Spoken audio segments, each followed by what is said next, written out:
Unahin na kita eh. Katatlo ka na. Sige na, mama.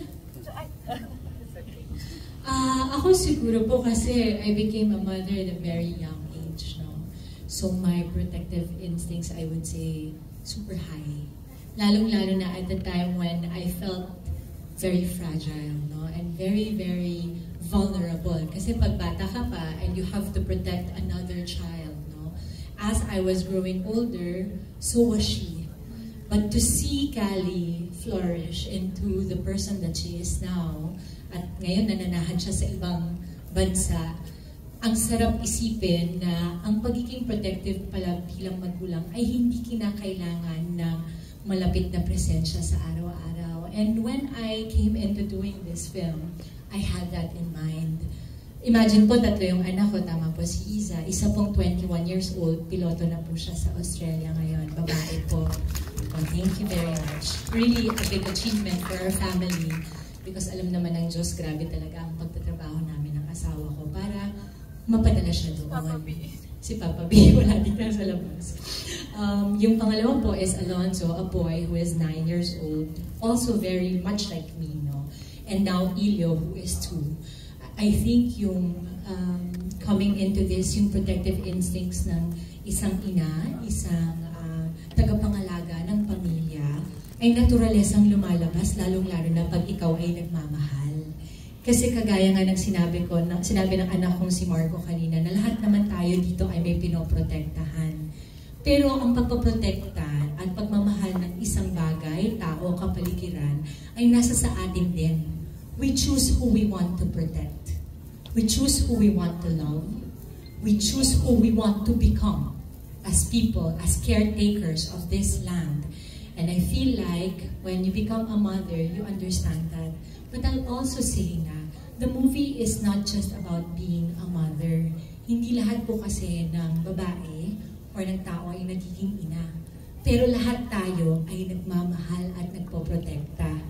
It will not need for you to take giving birth to actual children to have protective love over those that you love.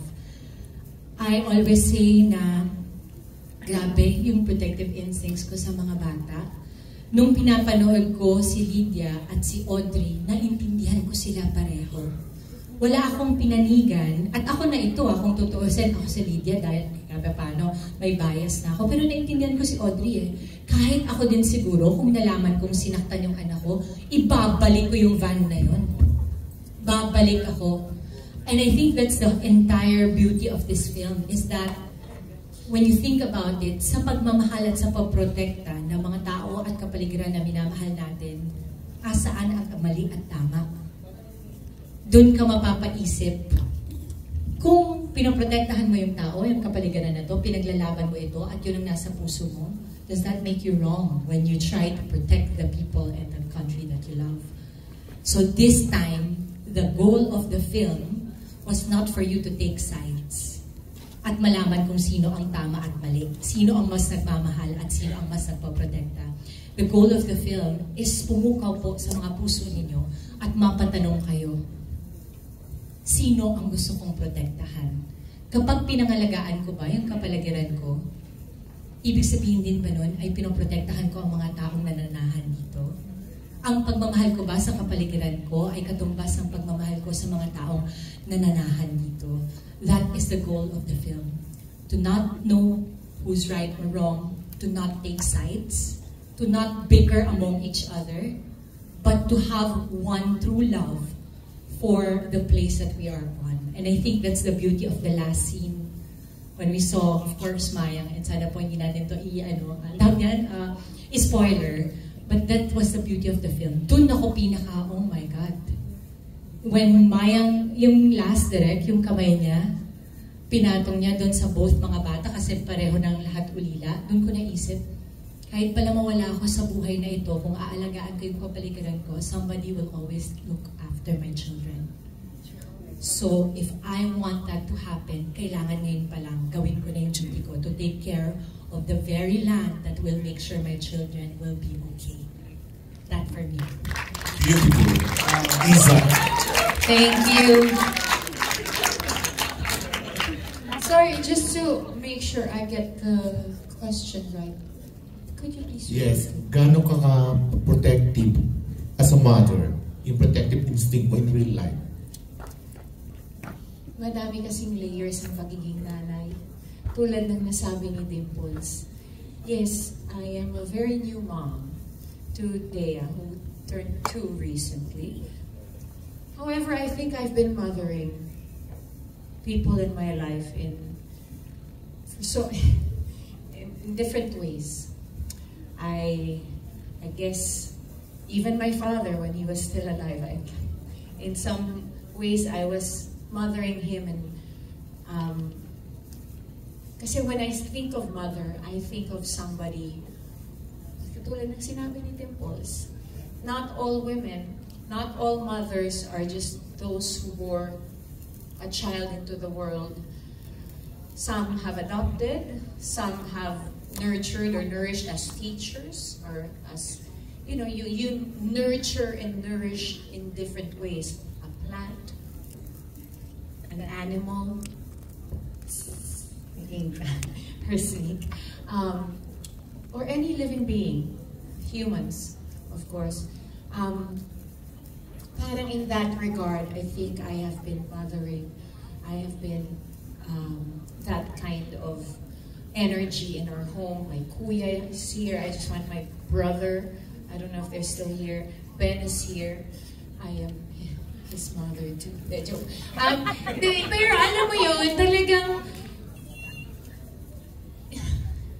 and you will do everything that you can in that moment. Kasi I think we're all just doing our best with what we have, with what we're given in that exact same moment. Katulad ng sinabi ulit ni Dimples, anong tama, anong mali. Thank you so much sa ating candidates. So much wisdom, so much good words. Thank you so much po sa ating mothers. Candidate 1 and 2. Next po, candidate number 3, Kuya Alan.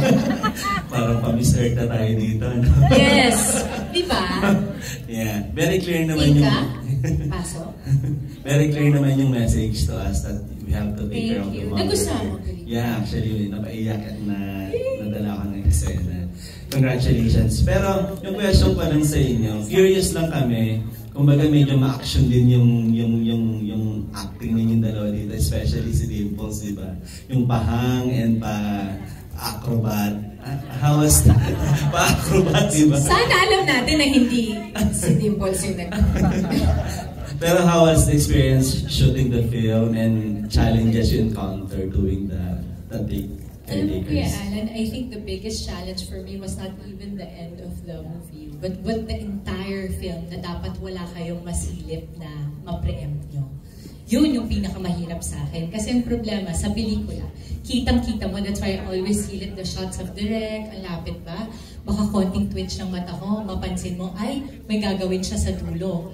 Kailangan, ang challenge for Lydia was to make sure naniniwala ka sa kanya. Up until nag-turn siya at lumabas yung van at ngumiti siya at doon ka parang, bakit ka ngumingiti?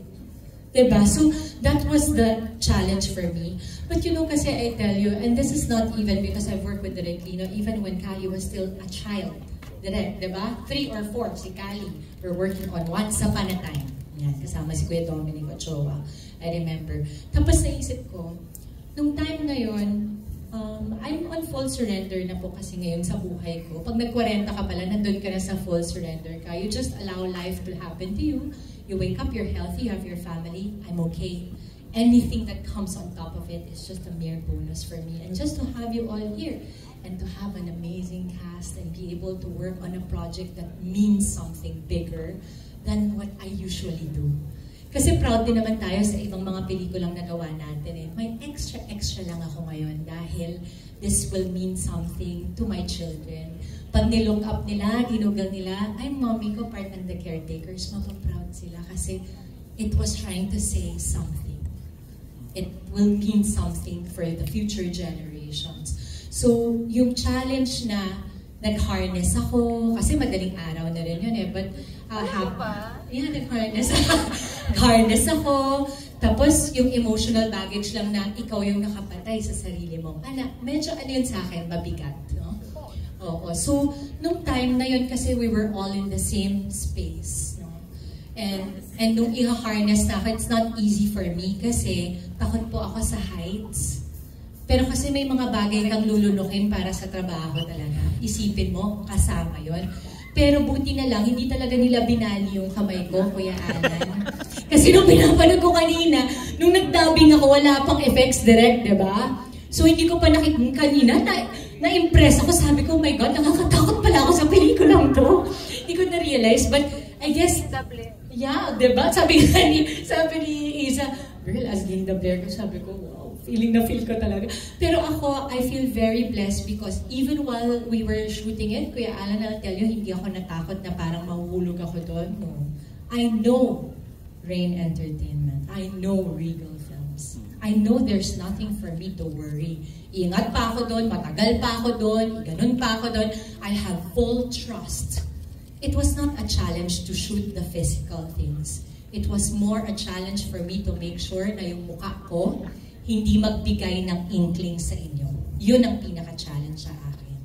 Thank you, Dimples. Kaya naman, Isa, tanong ko lang kasi I think this is your first movie together, pero hindi ito yung nagka-work kayo na first time, di ba? Pero how do you define Dimples now na naka-work mo dito as an actress, di ba? Personally, yung how you work on yung inyong relationship dito as ang character ninyo. As an actress. Para kasing para kayong love team dito, di ba? Para kayo yung nagdala ng movie. Pero paano nyo winork on yung inyong parehong tandem dito bilang the caretakers? Siguro I'll talk about her not just as an actress, but beyond. I think, nakakasalamuha ko naman si Dimples mangilang beses na sa industriyang ito. We briefly worked together in a series for Dreamscape. She played young Susan Roses, I played young Pilar Pilapil. It was brief. Hindi ko maalala eh. Sabi ko, hindi na tayo.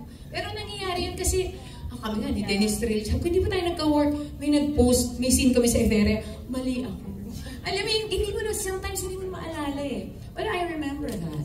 And then, she actually played my mother in the story, it's so weird to say this, in the story of my life for MMK before, when they did it we were launching Biggest Loser, they wanted to do it, and then she played Mary Ann. So I visited the set. I remember talking to her briefly, a few things, she would ask me questions. If you have any questions, I'll tell you a little bit about my mother. Things that were not said in the script, ganyan. And then, over the years, I would see her in social gatherings. And it was always just hi and warm and ganyan. And it was always just that.